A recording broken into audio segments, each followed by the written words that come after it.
हिजरत मदीना जो है ना ये एक अहम सवाल है। और इसकी वजूहात में आपने जो है ना वो तमाम मज़ालिम जो है ना वो लिखने जो सहाबा पर और आप वसल्लम पर हुए, ठीक है।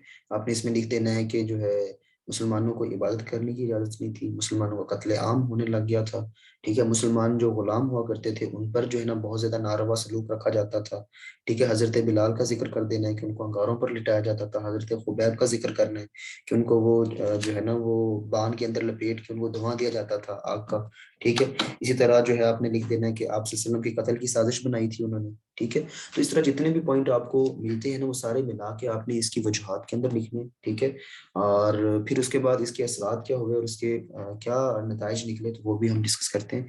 तो सबसे पहला है मुसलमानों का एक ताकत बनना। अब आपको पता है कि हिजरत मदीना के बाद जो है ना मुसलमान एक जगह इकट्ठे हो गए, सेंट्रलाइज हो गए, और वहां पर फिर वो एक ताकत बन गए, ठीक है। एक दूसरे का साथ दिया उन्होंने, मुसलमान हिजरत करके आते गए और वहां पर एक बहुत अच्छा माहौल डेवलप हुआ। मुसलमानों की तादाद में इजाफा होता गया और दिन ब दिन जो है ना मुसलमानों की ताकत जो है ना वो बढ़ती गई। तो इस तरह जो है वो मुंतशिर और कमजोर ग्रोह की बजाय अब एक मजबूत और अच्छी कुव्वत जो है ना वो बन चुके थे। फिर जुल्म सितम के दौर का खात्मा हुआ, क्योंकि आपको पता है वही सारे मजालिम जो मैंने आपको बता दी वो आपने लिखने इसके अंदर, ठीक है। मुसलमानों की जिंदगी वहां पर अजाब थी, उन पर बहुत ज्यादा जुल्म ढाए जाते थे। तो जब वो यहाँ पे आए तो इनकी मजलूमियत का खात्मा हुआ और इनको कुछ सुकून की जिंदगी जो है ना वो मैसर हुई। तो पुरअमन माहौल का मैसर आना। अब ये क्योंकि वहां पे तो इनकी जिंदगी जीर्ण कर दी गई थी, तो जब ये मदीना आए तो यहाँ पर उनको एक पुरअमन माहौल मिला। तो आपको पता है कि ये अल्लाह ताला की बहुत बड़ी नेमत है।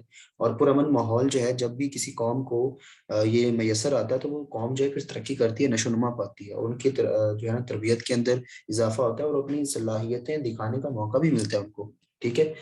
इसी तरह इस्लामी माशरे की तामीर और तश्कील। अब जब ये सारे लोग जो है ना मदीना के अंदर आ गए, ठीक है। शुरू में चूंकि ये मुस्तहकम नहीं थे क्योंकि इनके पास कोई जगह ही नहीं थी, अब ये सारे लोग एक जगह इकट्ठे हो गए, तो इनकी तरबियत करने में, इनके नजरियात को पुख्ता करने में बहुत ज्यादा हेल्प मिली। और इसी चीज का नतीजा था कि आप देखें जब आखिरी दौर आता है, खुलफाए राशिदीन का दौर आता है, तो मुसलमान जो है वो एक बहुत बड़ी ताकत बन चुके थे, ठीक है।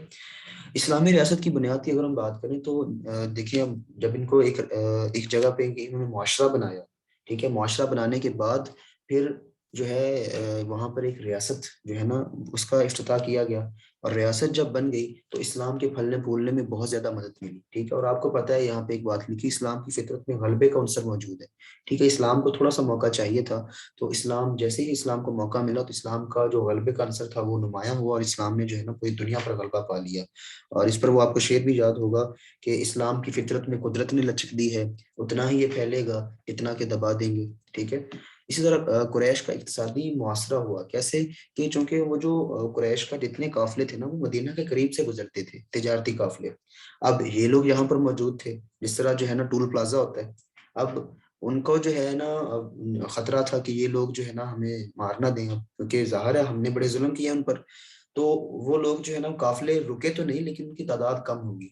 तो जब तिजारती काफिले कम आने जाने लगे तो जाहिर है उनकी तिजारत पे तो सारा कुछ मुनहिसर था। तो जब तिजारत नहीं हो रही थी तो उनकी माली हालत कमजोर होती गई। तो कुरैश जो है ना वो आहिस्ता आहिस्ता जो है ना वो माली तौर पर कमजोर होते गए, और मुसलमान जो है वो अपनी कुव्वत में जो है ना रोज बरोज बढ़ते चले गए।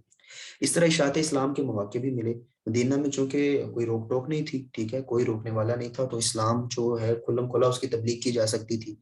तो इस तरह जो है ना इशात दीन का दायरा का कार जो है ना वो वसी हुआ, ठीक है। और मुसलमानों की तादाद इतनी बढ़ गई कि एक वक्त आया कि वो कुरैश के बराबर हो गए, ठीक है, हजारों की तादाद में हो गए। और फिर इन्होंने जो है ना फतह मक्का भी जो है ना वो किया।